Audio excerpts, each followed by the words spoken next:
என் கொள்கைகளை புதைத்து விட்டீர்கள். இப்பொழுது என்னை புதையுங்கள்.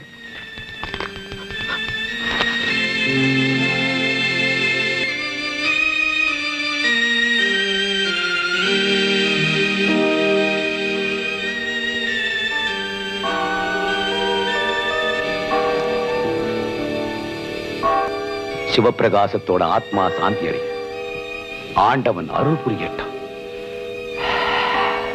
ராஜா, ரவி அவர் தன்னுடைய சொத்துக்களை எல்லாம் ஏதாச்சும் கோயிலுக்கோ தர்மத்துக்கோ எழுதி வச்சிருக்க முடியும். ஆனா அவர் அப்படி செய்யல. ஏன் தெரியுமா? தாம் மறைஞ்ச பிறகும் தம் பேர் இந்த உலகத்துல நிலைச்சு நிக்கணும்னு பிரியப்பட்டார். அந்த அளவுக்கு உங்க பேர்ல அவருக்கு நம்பிக்கை இருந்திருக்கு.